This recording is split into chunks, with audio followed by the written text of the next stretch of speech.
Hey,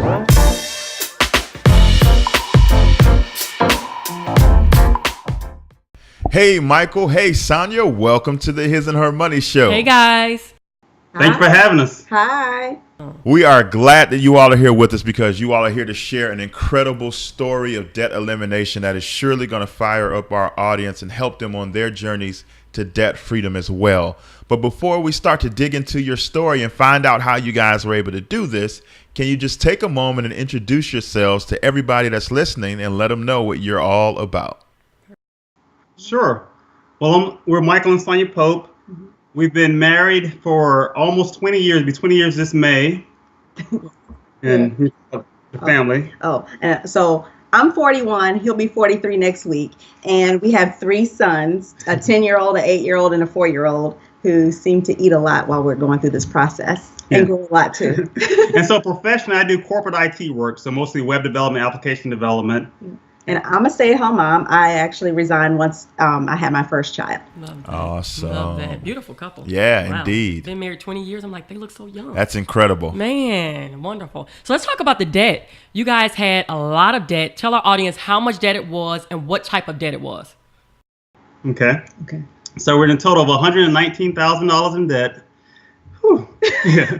So $119,000 of debt. And the way you break that down is $60,000 of that was for a condo that we left unoccupied for about 20 months. So most of our debt is what I would consider stupid debt. Mm-hmm. So we bought a new house, thought we would quickly sell our condo, and it sat on the market empty for about 20 months. Mm-hmm.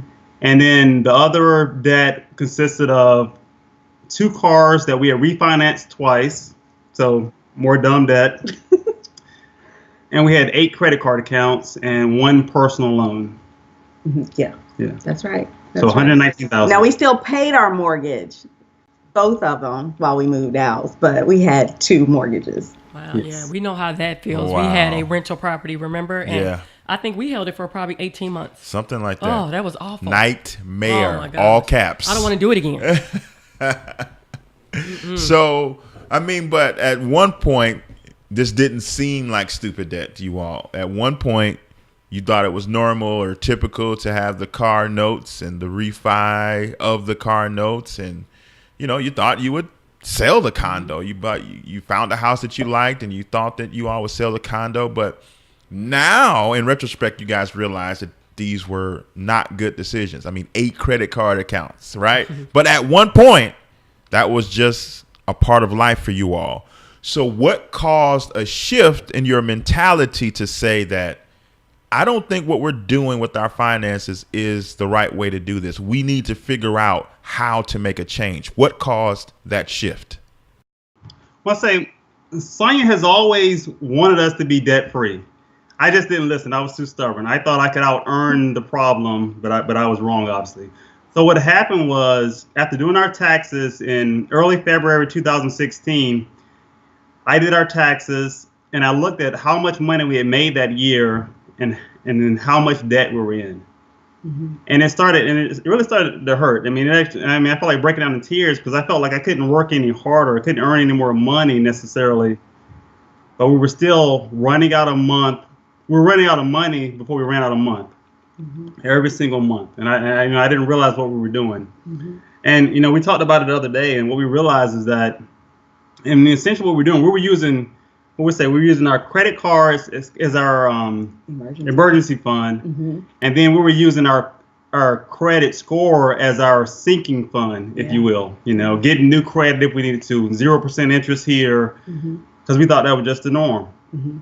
Well, I like how he put that. Yeah. Like, that is reality. A lot of people do that. They use their credit cards as an emergency fund, and I have a great credit score. Yeah. I know people personally that say my credit score is great, but they have debt. So why save for furniture if they're going to give it to us for 0%? Right. Wow. That was such a powerful statement.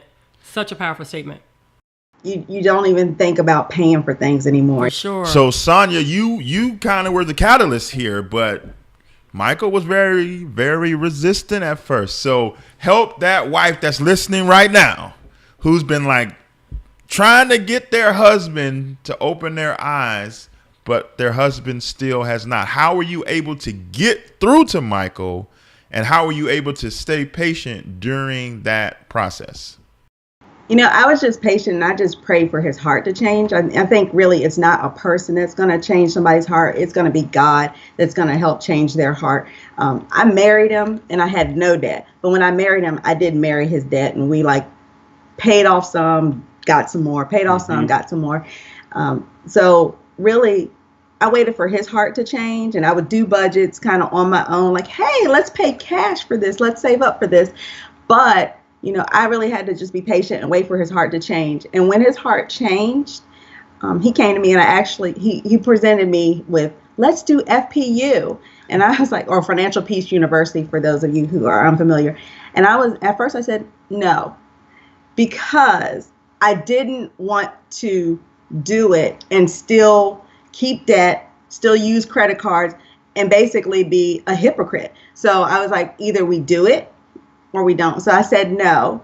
And then he's like, well, I already got the kid, or I think he already ordered the kid. And I was like, okay, well, that's fine. So I agreed to go. And a couple times we asked people to watch the sitter, watch the kids, or, put in our budget to pay a sitter to watch our 3 boys, so that we could go and just be unified together. Because I think God just really blesses unity. So I was unified with him in the debt, but I was going to be unified with him in paying off the debt. And this plan was a plan that we could both follow. It didn't conflict with our Christian views on tithing already, but it was something that we could unify. We could speak the same language, because we're actually both nerds. I'm a nerd saver. He's a nerd spender. So he could put a ton of Excel spreadsheets together to really talk about how much we're going to be paying out all the time. But I'd be like, let's just save it and not spend anything and not go anywhere. Let's not have any fun. Let's just save money. So I just had to wait for his heart to change. Yeah. Love that. I think you guys are bringing up a good point about his heart changing.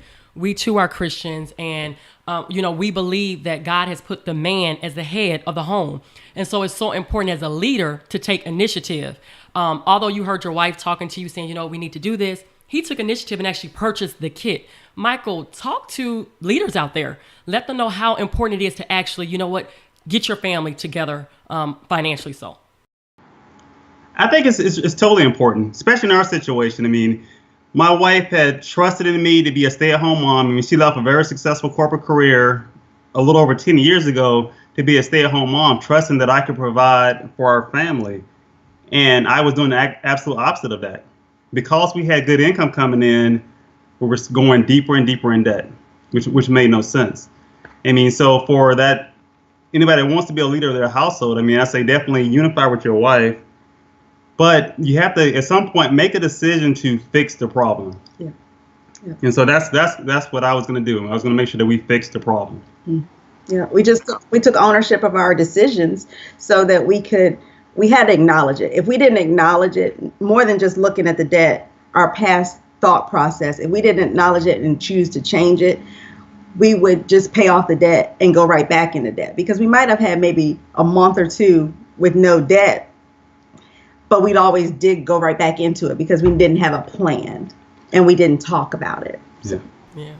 Now you all got on the same page. After a while, Michael's heart did change. He went out and got FPU, Financial Peace University kit. You guys started to go. So that was a big, huge step in the right direction. Help our audience understand more about some of the practical things that you all implemented into your lives that was able to take you from being deep in debt to debt free.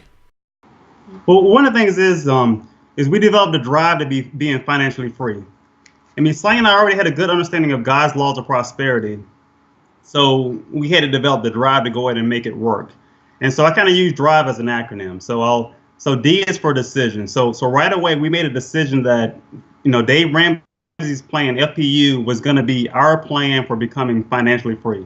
So we decided right then and there, once we got into the program, after a couple weeks in the program, and we made a decision that, hey, this is going to work, and we could see that it was going to work. We got after it.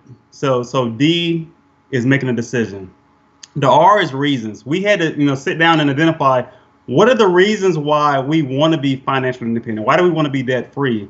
And so there are things like just being able to take care of our family long term, being able to invest in our kids' college fund, being able to travel, really not having the burden or the weight of debt on our shoulders on a regular basis.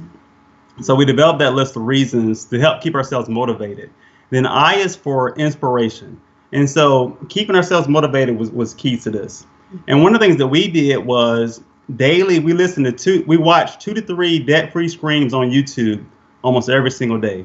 In addition to that, we watched shows like your show, hearing about other people getting out of debt and just different strategies.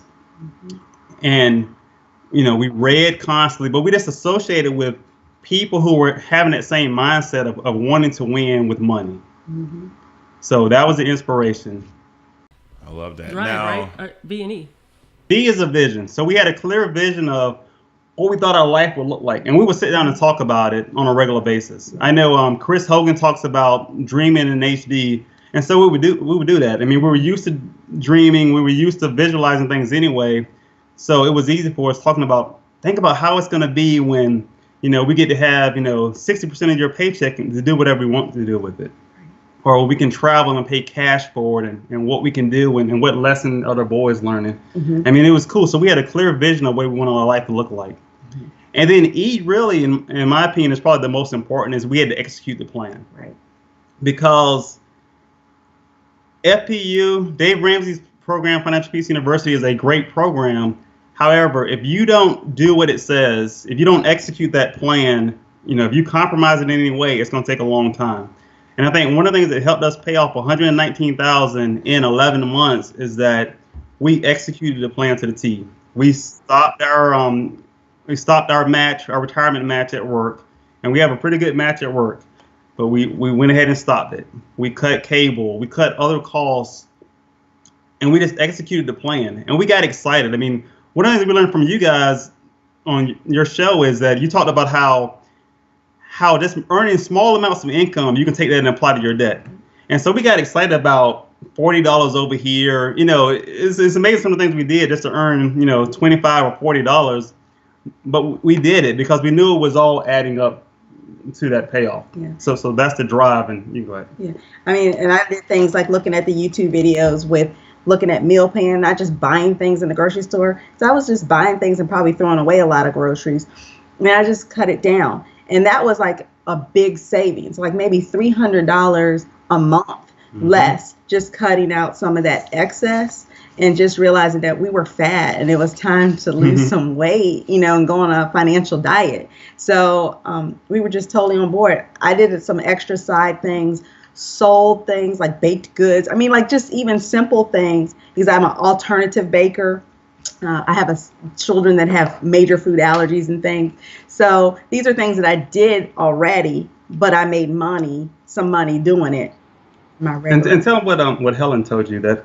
Oh, I have a friend at church who told me, you need to start charging people for some of the things that you do, because you need to realize that your time for sowing has ended and now it's your time to harvest. So even though I've sown into a lot of people and given them things, it's time to realize that it's it has a monetary value, and it's time for me to charge for certain things. So I help people organize their lives, their pantries, their whatever, and not charge them. Just do it just because I wanted to bless them, because I feel like in blessing people, you get what you want. It might not come from that person, but it may come from somebody else. I really feel like God will bless you because he sees your heart and he will provide for you, which is why we were able to pay that debt off, because when we saw it, we really didn't think that it would be paid off at this point. But God provided promotion and increase and opportunity,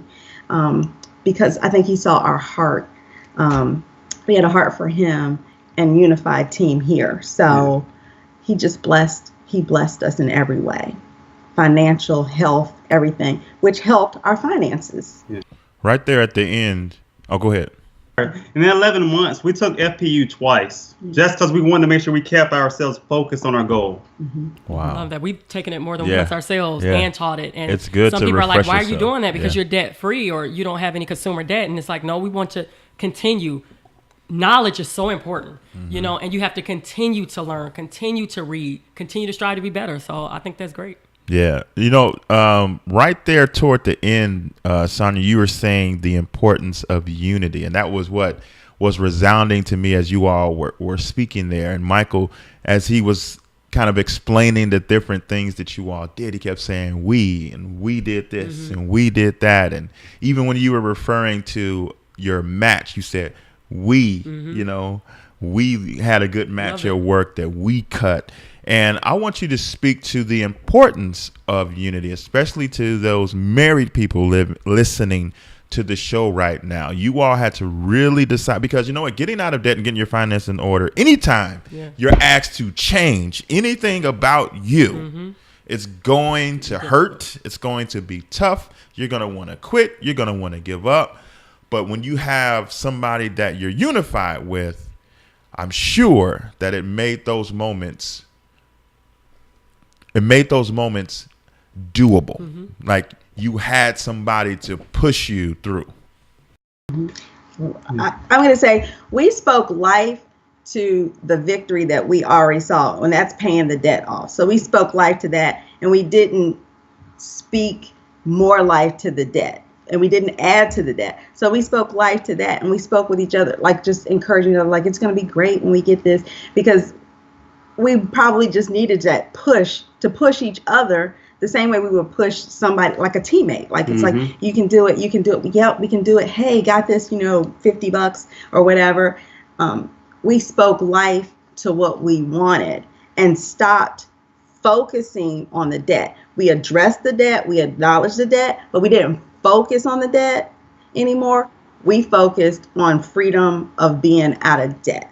And we said we can walk through it hand in hand. Like we can conquer things 10 times as much when you're together, when you're back to back. And we did, we just walked side by side in this and battled it. And that was our battle. And our battle cry was like, we're going to be debt free. We had a little bit longer goal, but God saw a different plan. So, absolutely.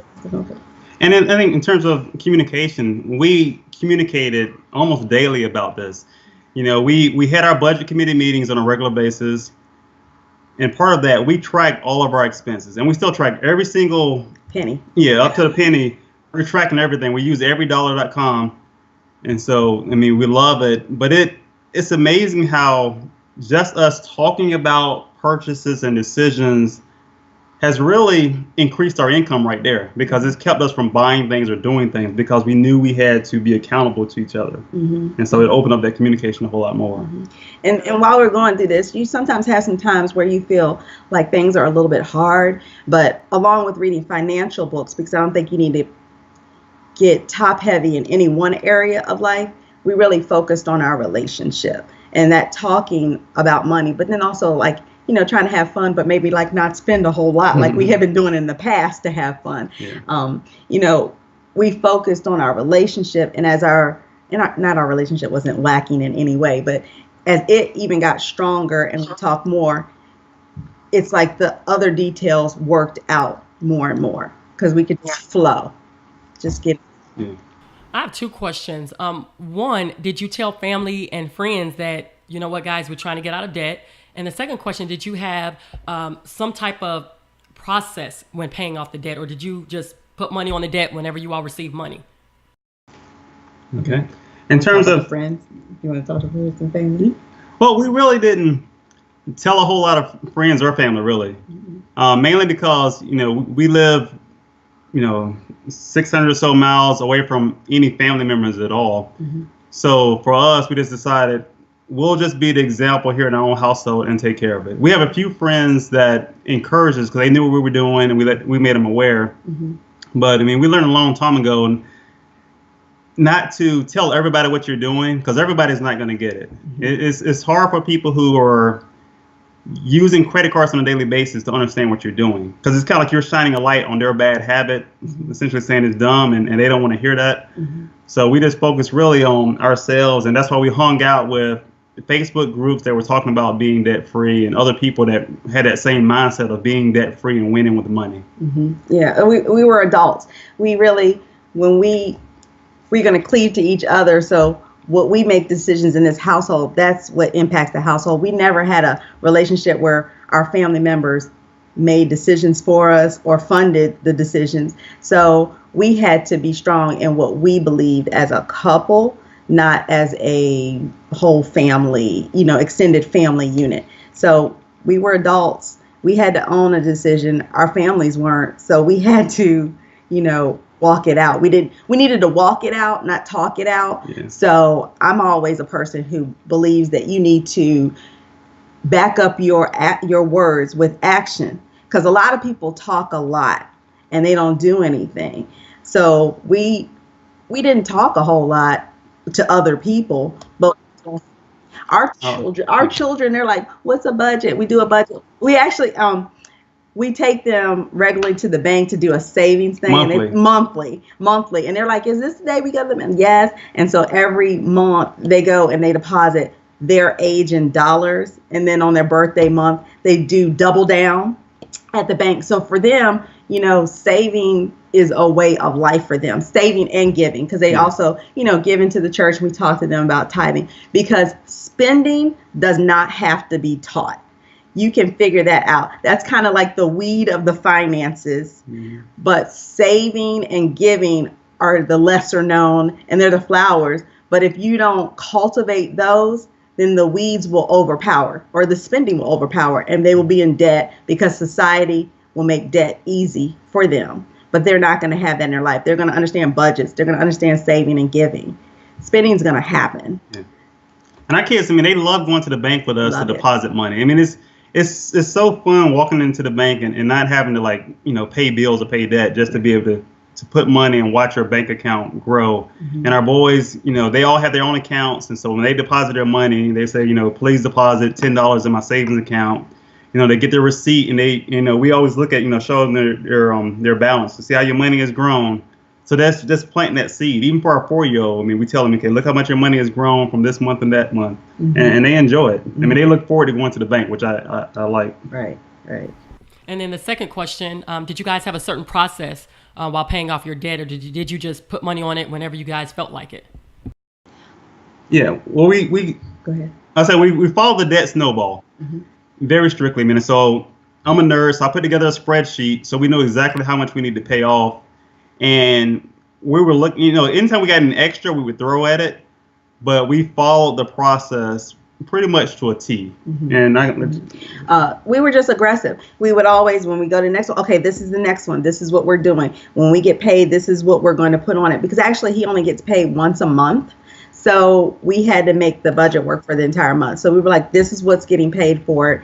And we just cut it off and made other things balance out to make it happen. And any extra, we just took there. When we were actually paying off the refinanced cars, and I say that twice because we just kept doing it.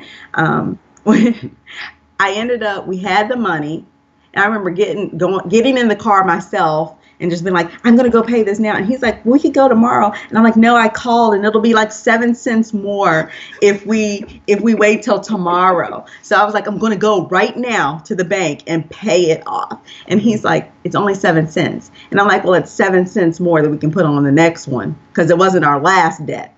So I was like, no, we got to get aggressive with even the change, because we're changing. So. The Sunday Night Sit Down is being brought to you by our friends at Policy Genius. That's your go-to stop to meet all of your insurance needs, because they have a totally free tool on their website where all you have to do is put in your information and you will get instant quotes from multiple reputable insurance providers so that you can make the best decision possible when it comes time to purchase insurance. To find out more details, all you have to do is go to hisandhermoney.com/policygenius. Now, you guys kind of briefly spoke about your children. Backtrack a little bit when you all were in the transition from the way of life that you all were living financially, and you all then decided to make some changes. Was the thought of creating a legacy for your children at all a part of your decision and your motivation for the change? Definitely. I'm going to say, as a mother, I have 3 sons, so I'm raising 3 future heads of household. So we know that that's going to impact generations, but we're raising 3 future heads of households, and we want them to move forward in whatever direction that they go correctly. So it's very important. I take them even now to like pay some of our bills, give them cash, and they go in. I hand them the bill. They read it. I'm like, oh, this is our utility bill. How much does it say it owes? Okay, you take the money, you take it to the counter, you owe it. I don't pull it out of their actual money, but I have them walk through the process so that they can understand that things don't come out of the air. You know, like even our utilities don't come out of the air, because it's a life lesson. Budgeting is a life lesson. Yep. Living debt free is a life lesson. And if we don't plant it now, how can we expect them to thrive later? I want the roots within them to grow really deep now while they're in our house, because we have total control. Because when they go out into the world, they're not going to be moved by what is out there. And they're not going to be like wanting to fleece a car, or, they're going to know what life is to not have a car payment. And we are, planning to aggressively pay off this home, which we haven't been in for even 3 years, because I want them to know that you can have a house without a house payment. You can have a car without a car payment. And for me, I went to college and graduated in 4 years with no debt, no college, no student loans. That can be their truth. They don't have to believe the lie, I think that's so huge, because you all are given, like, no outside forces can tell them that you have to have a student loan, because, well, no, my mom didn't have a student loan. Right. And no outside forces can say everybody has a car payment. Well, no, my parents don't have a car payment. You know what I mean? And that in itself is a game changer. If we just fix our house and give our kids the blueprint that we set for ourselves, we can quiet all the noise that comes from society in regards to our finances. So that is a huge principle that you just shared. Huge, for sure. Yeah. I mean, one thing about our kids is a common phrase they'll say is, "What can I do to earn money?" They see a toy or game they want. Their first question is, so what can I do to earn some money? Because they know that we don't just hand them money, so they're always looking like, can I shovel the snow, or can I rake some leaves, or what can I do? And then we give them opportunities to earn some money, and they enjoy it. Yeah, and that's something that was powerful that I really didn't know was in them till I sat and I asked them one day at the end of our first round through FPU. And I asked them, I was like, well, where does money come from? And they were like, from the bank. And I was like, well, where does it come from when it goes to the bank? And they said, from work. So they had already made the association that money comes from work, not my pocket, not, I don't know, some fairy in the sky. They associated work with money. And even our now 4-year-old, he associates work with money, and he'll help me bring in groceries. And sometimes if he's the only one who does it, I give him $1 or $2 and he stuffs it in his wallet. So he understands that. So they don't have to be teenagers to understand. They can understand at 2, 3 years old. They watch what you're doing. And as Rachel Cruz says in everything, she's like, more is caught than taught. And that is so powerful. Yeah. So we had to choose to be a good example, because we were going to be an example in their life, but we didn't want to be a bad example. We didn't want them to see the bondage of debt and think that was what their future held for them. Yeah, that is dope. So walk us through that moment when you guys paid off the last part of that $119,000 of debt. Tell us about it. Paint the picture for everybody. I tell you, it was a great feeling, but it really didn't change us a whole lot, because in our mind we were already debt free from when we made the decision, and we had our plan in place, and we were communicating. We were completely, we were already feeling completely debt free. But I can still remember that day when we got together and we made that final payment, and our final payment was $8,000. Yeah. Was it $8,800? $8,800. Okay, $8,800. Yeah, so it was a huge payment, thanks to like bonus and other income. So we were able to put it down, and it was almost not real. You know, it's like we were waiting for it to clear in the bank. You know, we were like looking at it, like checking, like looking refresh or whatever, looking for it to go to zero and just waiting. Because it still didn't really, it really didn't hit us, I don't think, until this month, because we paid off our debt on, what was it, February 28th? Mm-hmm, mm-hmm. Yeah, so February 28th, 2017 is when we became officially debt free. And so this month, after we got our paycheck, that's when it really hit us that, wow, you know, we don't have debt to send money to. You know, we can actually start funding our emergency fund. I mean, that was a cool feeling, knowing that the same amount of money is going somewhere, but we're paying ourselves this money instead of paying somebody else. And I'm going to put it in this term for people, because I think people can get a visual of this. When we made the decision, that's kind of when we conceived the idea. So we conceived it when you're pregnant, you conceive it, people don't see it, then you're showing, but you still got to walk out that time. So we knew it was happening. We knew the baby of debt freedom was coming. And the day it came, that's the day that the baby was born. And we were so thankful, well, that type of baby was premature, because really we thought we were still several months out. But like I said, my husband is a very hard, diligent worker, and that was rewarded with promotion and increase that helped us to get out of a situation that we put ourselves into. So, yeah. So the baby was born. Oh, go ahead. I meant to also ask, during your debt payoff process, were there any obstacles that you guys had to overcome? Yeah, when we first made the decision to not charge things, because we charged groceries, gas, car maintenance, like really, I'm not sure if we paid cash for really anything except for debt. So basically, we paid for debt just to get into more debt every single month. So we charged everything to the point where we never carried cash. We just swiped. And it was a little, I don't know. We ran out of money the first couple of months. Yeah, and we were just like, we're gonna figure it out. We're gonna figure it out. We're not tough. And then my car needed like new tires and brakes and all the stuff. And we cash flowed it. And I don't think we'd done that before in our life. And like one of the bills was like $1,100. And I remember going to the bank and specifically getting $1,100 cash instead of swiping it with a debit card even, or credit card, and just laying it on the counter.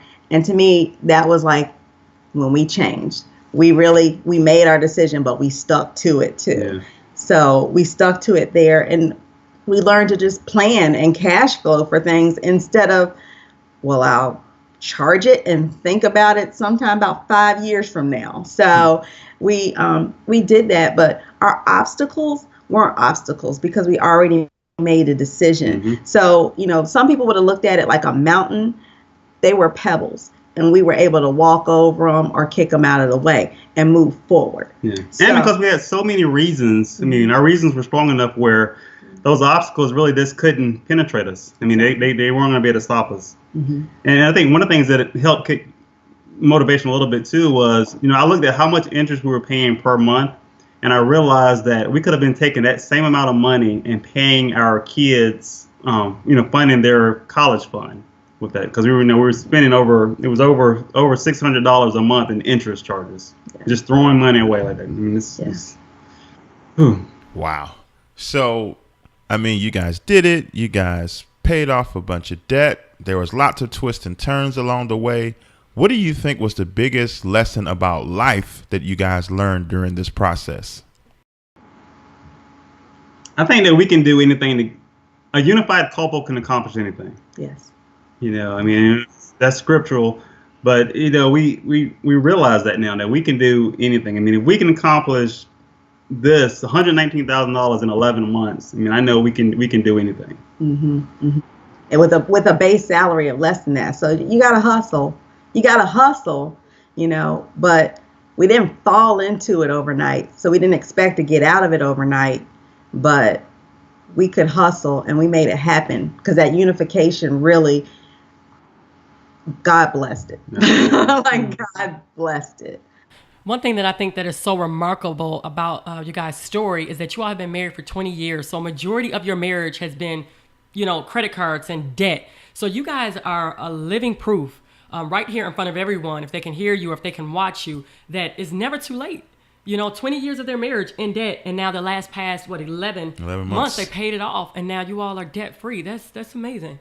It really is. Yeah, because so many people get stuck in their ways. Yeah, and they think they can't change. Listen, that's for the Young people. newlyweds. Yeah. They're in love. This is just what we Wait till do. they get our age. Yep. But you guys said no, we're gonna change right here and right now. So you guys definitely should be commended and applauded, Seriously. and you guys are an inspiration to everybody that's listening right now. What are some, because you guys mentioned that one of the components that kept you guys motivated in this journey was you guys were constantly reading. So help our audience out by giving them some recommendations as far as books that they could read to help them get motivated in this process. Okay, I'll let you do the books. Well, I would encourage all people who are thinking about embarking on a financial journey. It's to get this book, which will come in your FPU kit. I don't want to cover my husband, but in your FPU kit, and read it. Read it. And it's called Dave Ramsey's Complete Guide to Money. You need to read it, take notes, study it, because this is your life. This is your financial life. So with this, read it, take the class. And we both read that book. We both read the book. Yes. And then, get over the comparisons. I mean, we're in our 40s, so we do a little bit of social media, but 20-somethings, they live and breathe by it. Don't try to keep up with the Joneses or the Smiths or, the Kumars or whoever. Yeah. Don't do it. Realize that you can be content at any level. Rachel Cruz's book, Love Your Life, Not Theirs. And The Richest Man in Babylon. And, right here, small, thin book. You can get it on the audio. Might take you a couple hours, the book. But I think it's something powerful to just read in a book. But Richest Man in Babylon. Check it out for yourself. That's by George Clason. I never remember the authors. And this is actually by someone who we went to school with, we went to college with, and he came out and he just had, a realization that, hey, budgets really work and they could work for me too. And he actually realized that now his net worth is $1 million. He still works, a job now, and it's called The Uncommon Millionaire. And his name is Alfred D. Riddick. This book I think now is available in Kroger branded stores too, as well as Amazon. And then just obviously the Bible, read it, understand that those principles are true and they're true for you, so those are, I think, the keys right there. And just keeping your mind saturated by looking at His and Her Money, America's #1 money couple. And Lydia sent there are so many resources available to you now. And you also have your library, which is free. So you don't have to spend money to get yourself educated, but realize that you don't have to be in school to learn and get yourself educated. And don't think that just because you have a degree in a diploma or whatever you have, a certificate, that's your time to stop learning. That's really just your ticket to start, because now you can start and take yourself to the moon if you want. But it's your choice. It's your choice. And one of the things during our journey, we didn't stop life. Like Sonya and I are teachers at church in our children's church program, kindergarten students. And we still allowed our kids to go to movies every once in a while. We did everything on a budget, but we still were able to live life. And so our kids weren't deprived at all during this whole journey. We weren't deprived. We still had some opportunities to date each other and still make it work.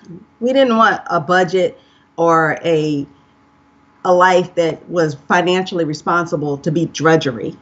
Because if you make it drudgery, they're not going to want to do it. Kind of like we want to be a shining light even with our marriage, with loving each other. Because if it's drudgery, who's going to want to do that? What kind of seed are you sowing? So we wanted to focus in on that. It's just we wanted to. There's joy in the journey. Yeah. If you want it to be. So we just chose to have joy. We chose to have joy. And even like he said, with those obstacles, when we were paying out money, we're this could go to our debt and get us out sooner. But you know what? There was joy because we could budget for those things. Now, as we never had before. So, if there's somebody tuned into the show right now who heard your story and they were truly inspired by your story and your success, but they're unsure if they can replicate it, if they can do what needs to be done to get out of debt, what words of encouragement would you offer to that person? You can do it. I mean, develop that drive, identify your reasons, find your source of inspiration, create a vision for yourself, and then execute the plan. That's the key, executing the plan. And don't give up. Right. And then, we're a couple, so we unified in the household, but it's very important to have accountability, even as a single. We didn't approach this plan as a single, but you really need to have somebody that you're accountable to, because there's unification in that too, but there's also some, obviously, accountability in that, so that you don't stumble. Or if you do, you have somebody to pick you back up. Because it's okay if you stumble, if you swipe that card because you just haven't closed them yet. But if you don't get back up, you haven't changed.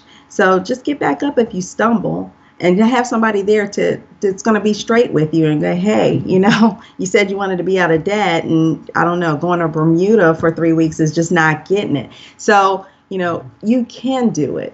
You can do it. Find somebody to get accountable with, figure out your plan, and work your plan. Amen. Amen. So tell everybody about you all's website and how they can connect with you. Okay, so our website is mainly a family website. It's www.meetthepopes.com. And just like I said, it's family, more a family website. Awesome. We'll be sure to have links to everything that you all mentioned in the show notes of this episode. Just simply go to hisandhermoney.com/podcast. Michael, Sonya, this has been incredible, inspirational, to say the least. And we really appreciate you guys taking time out of your busy schedule to share your incredible story with everybody. Yes, thank you so much. Thanks. You're welcome. Thanks for having us on. God bless, guys.